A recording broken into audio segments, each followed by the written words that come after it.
आप सभी का एक बार फिर से स्वागत है मेरा यूट्यूब चैनल अभ्यास.com पर। आइए समझते हैं 10वीं कक्षा का प्रश्नावली 3.4 को। 3.4 में है पहला प्रश्न कि निम्न समीकरण के युग्म को विलोपन विधि तथा प्रतिस्थापन विधि से हल कीजिए। तो इससे पहले वाले वीडियो में हम लोग प्रतिस्थापन विधि सीख लिए हैं कि प्रतिस्थापन विधि से दो चर वाले रैखिक समीकरण को कैसे हल किया जाता है। तो इस पूरे चैप्टर में 3.4 में हम लोग ये सीखेंगे कि किसी भी दो चर वाले रैखिक समीकरण को विलोपन विधि से कैसे हल करते हैं। प्रश्न में हालांकि दिया हुआ है कि दोनों विधि से हल करना है, आपको विलोपन विधि से और प्रतिस्थापन विधि से भी हल करना है और बताना है कि दोनों में सबसे अधिक मतलब उपयुक्त कौन है, मतलब आपको सबसे सरल कौन लग रहा है, प्रतिस्थापन या विलोपन। तो इससे पहले हम लोग दो चर वाले रैखिक समीकरण को दो विधि से हल करने सीख लिया है। पहला था ग्राफीय विधि और दूसरा प्रतिस्थापन। अब तीसरा विधि जो है विलोपन विधि, इसको अच्छे से समझने का प्रयास करेंगे कि विलोपन विधि के द्वारा हम दो चर वाले रैखिक समीकरण को किस प्रकार से हल करेंगे। तो आइए शुरू करते हैं। जैसा कि प्रश्न संख्या 1 में इसमें 4 प्रश्न दिए हुए हैं और हम एक ही वीडियो में एक एक करके चारों प्रश्न को हल करेंगे और अच्छे से समझाने का प्रयास करेंगे कि इसको हम लोग हल कैसे करते हैं। तो चलिए शुरू करते हैं प्रश्न संख्या 1 को। तो प्रश्न संख्या 1 है कि x प्लस वाई बराबर 5 और 2x माइनस 3y बराबर 4, इसको हम हल करेंगे विलोपन विधि। तो पहले ये समझना होगा कि विलोपन विधि में करना क्या है। तो देखिए, दो समीकरण दिया हुआ रहेगा, दोनों समीकरण में से किसी एक चर को हम बराबर कर लेंगे। ठीक है, एक चर को जब बराबर करेंगे तो दूसरे चर का मान प्राप्त हो जाएगा और जो दूसरे चर का मान प्राप्त होगा वो समीकरण 1 या 2 किसी एक में प्रतिस्थापित कर देंगे तो एक और चर का मान हमको प्राप्त हो जाएगा। तो चलते हैं, हम लोग शुरू करते हैं कि इसको हल कैसे करते हैं। तो जैसा दो समीकरण दिया हुआ है कि x प्लस वाई बराबर 5 और 2x माइनस 3y बराबर 4, तो मान लेते हैं कि ये समीकरण 1 है और ये समीकरण 2 है। अब यहां लिख लेते हैं कि x प्लस वाई बराबर 5, इसको कर देते हैं समीकरण 1 और 2x minus 3y equal to 4, इसको कर देते हैं समीकरण 2। ठीक है, अब यहां लिखते हैं समीकरण 1 तथा 2 से। समीकरण 1 तथा समीकरण 2 से, समीकरण 1 तथा समीकरण 2 से क्या करना है, लिखना है समीकरण को कि x प्लस वाई बराबर 5, यह है हमारा समीकरण 1 और इसके नीचे लिख लेंगे 2x minus 3y equal to 4, यह है हमारा समीकरण 2। अब इसमें क्या करना है कि हमको एक चर को बराबर करना है। चर को कैसे बराबर करेंगे, तो यहां पे देख रहे हैं कि इस x का गुणांक कुछ नहीं है, मतलब 1 है, और यहाँ x का गुणांक कितना है, 2। तो जब ये दोनों चर को हमको बराबर करना होगा तो इसके गुणांक को बराबर करना होगा, यानी कि यहाँ 2 आ जाए और यहाँ तो 2 है ही। ऐसा कोई जरूरी नहीं है कि आप x को ही बराबर करें, आप y को ही भी बराबर कर सकते हैं, किसी एक चर को बराबर करना है। तो इसके लिए क्या करेंगे, दोनों में हम गुना करेंगे। कैसे गुना करना है, तो बहुत सिंपल है।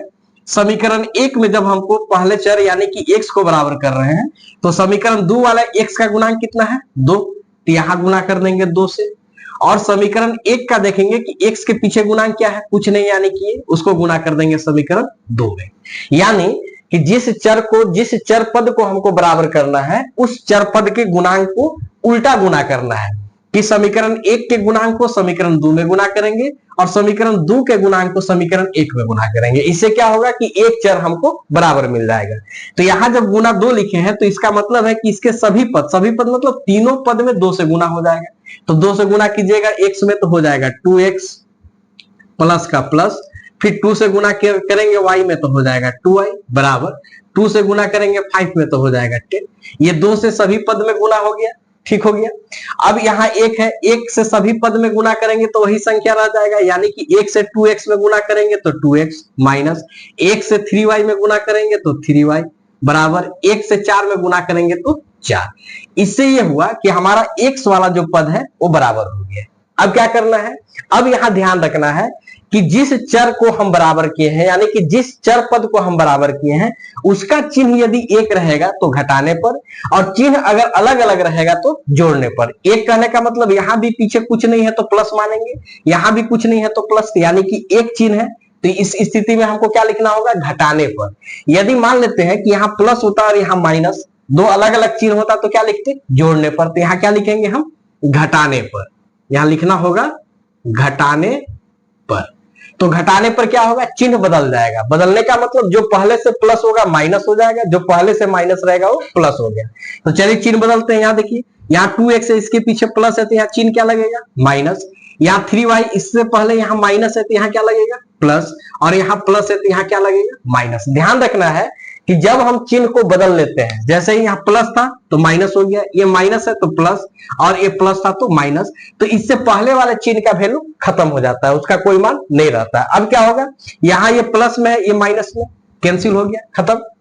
अब यहां देखेंगे कि ये प्लस है और ये माइनस, ये नहीं समझना है कि ये माइनस है, क्योंकि चिन्ह जब बदल लिए तो ये माइनस का वैल्यू खत्म हो गया। तो ये भी प्लस, ये भी प्लस, यानी कि दोनों प्लस है तो जोड़ेंगे, तो 3 और 2 5, और y का y बराबर। अब यहाँ प्लस है, यहाँ माइनस घटेगा, तो 10 में से 4 घटा दीजिएगा तो कितना आ जाएगा, 6। तो y बराबर कितना आ जाएगा, 6 का 6, y के साथ 5 गुना में यहाँ की भाग में। तो इस तरह से हमारा एक चर का मान प्राप्त हो गया। y का मान कितना प्राप्त हो गया, 6/5। अब इस y के मान को या तो समीकरण 1 में या तो समीकरण 2 में रख देंगे, उससे क्या होगा, हमको x का मान प्राप्त हो जाएगा। तो यहां लिखेंगे कि y का मान समीकरण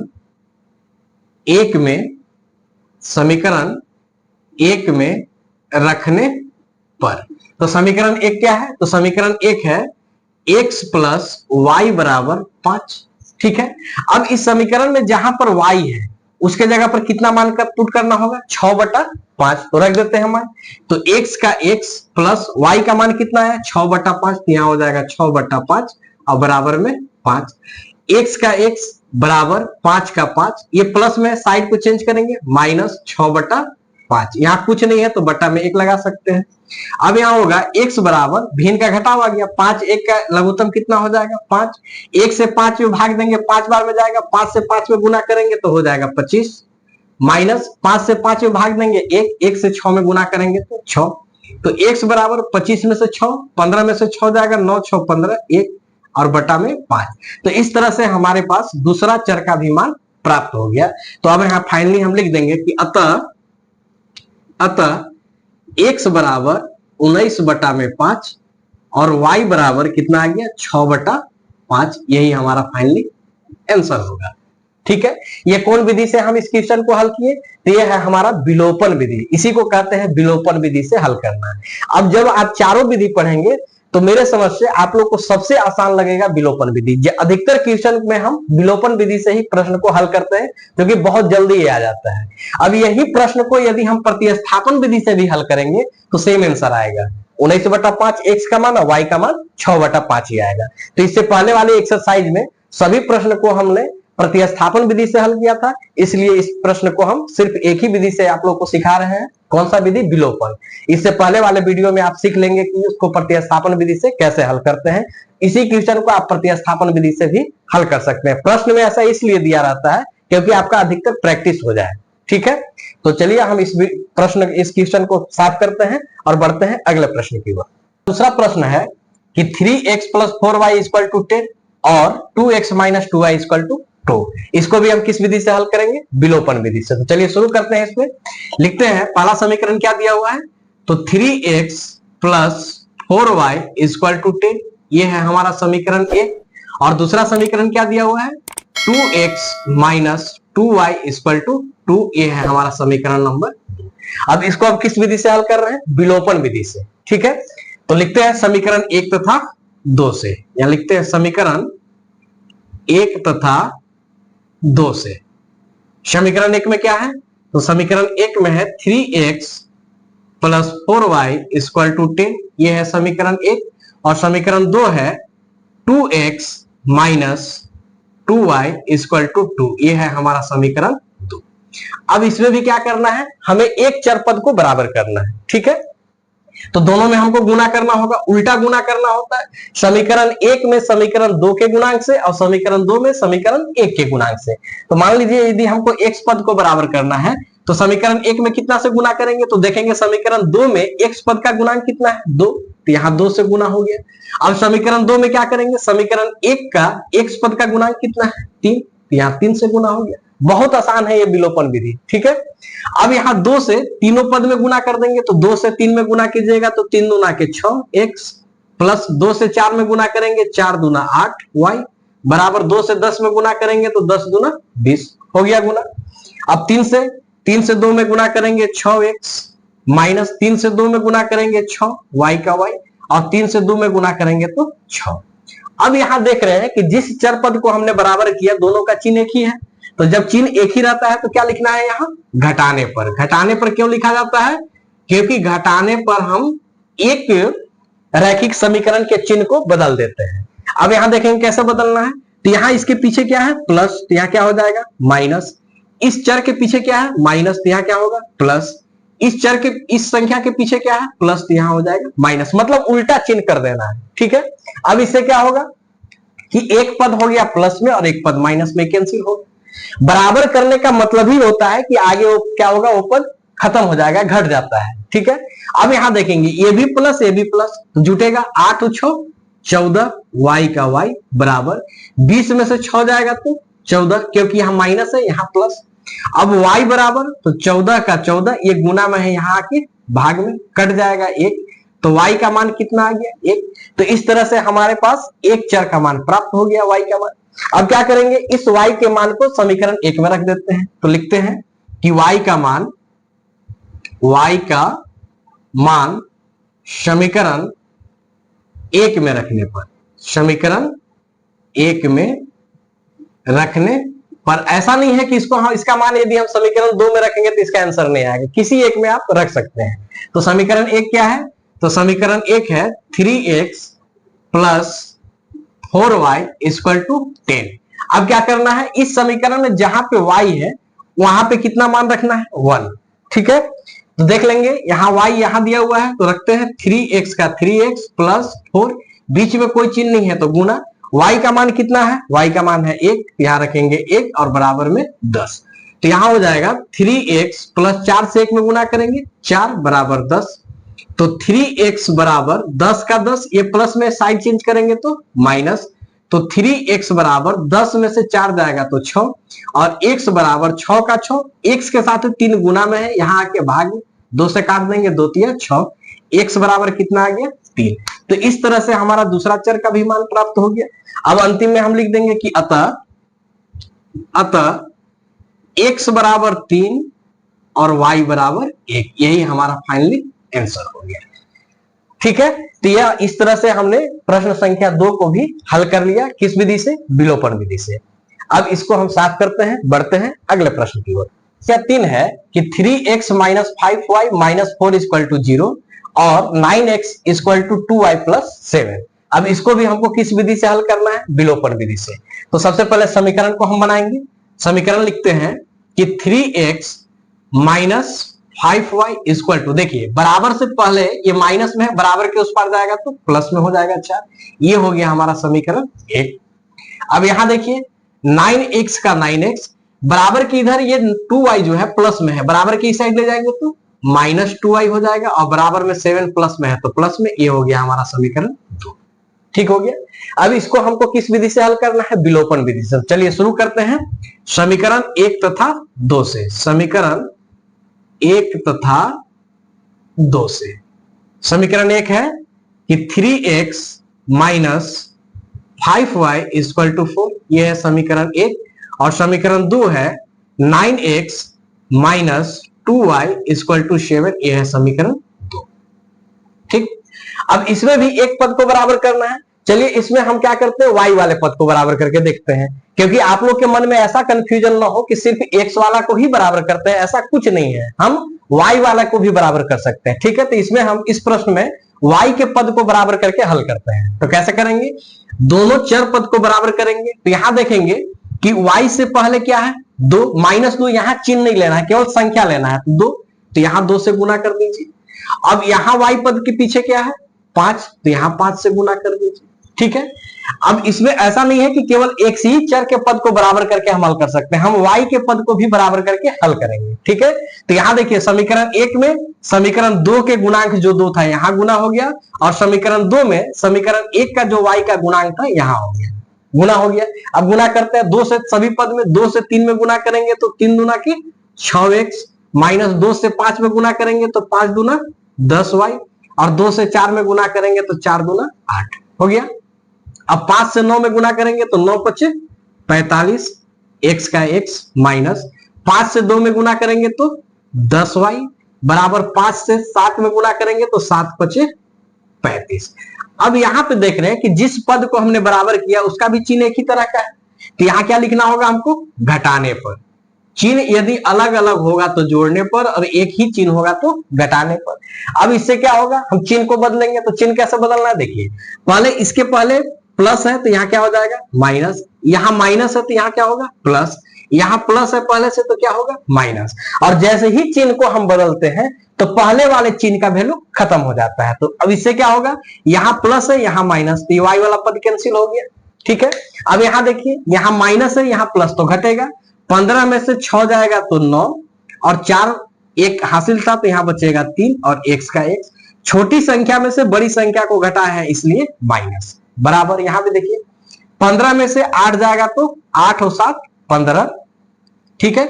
यहाँ 3 था एक हासिल तो यहाँ बचेगा 2, और छोटी संख्या में से बड़ी संख्या गया है इसलिए माइनस, ठीक है। 15 में से 8 जाएगा तो 7 और 2 का 2, ये माइनस से माइनस कैंसिल, तो x बराबर कितना होगा 27 का 27, और बटा इसके साथ ही गुना में है तो यहाँ आके भाग में।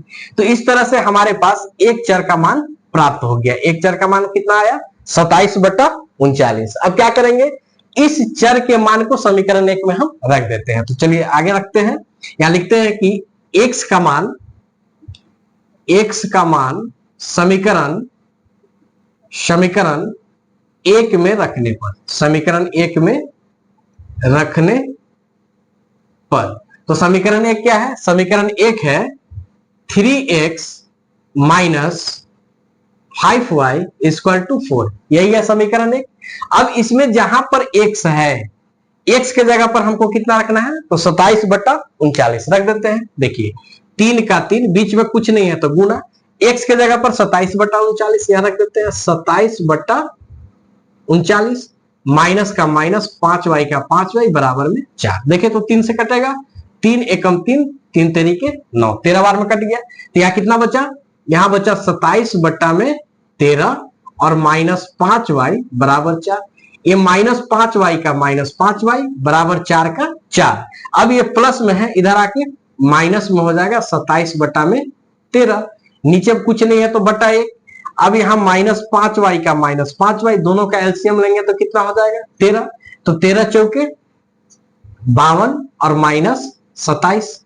अब यहां माइनस 5y का माइनस 5y घटा दीजिए, 12 में से 7 जाएगा तो 5, और 4 में से 2 जाएगा तो 2, और बट्टा में 13, ठीक हो गया। अब आगे y अपने जगह पे बराबर 25/13। अब देखिए y के साथ एक गुना में -5 है, यहां भाग में आ जाएगा यानी कि नीचे आ जाएगा -5, 5 से काट दीजिए 50 25, तो y बराबर कितना आ गया 5 का 5 और बटा 13 का 13, और यहाँ माइनस है तो माइनस। तो इस तरह से हमारा दूसरा चर का भी मान प्राप्त हो गया। तो यहाँ पे हम लिख देंगे कि अतः x का मान कितना आया, तो x का मान आ गया 27/39, आप इसको काट भी सकते हैं, ठीक है। और y का मान कितना आ गया, तो -5/13, यही हमारा फाइनली आंसर हो गया।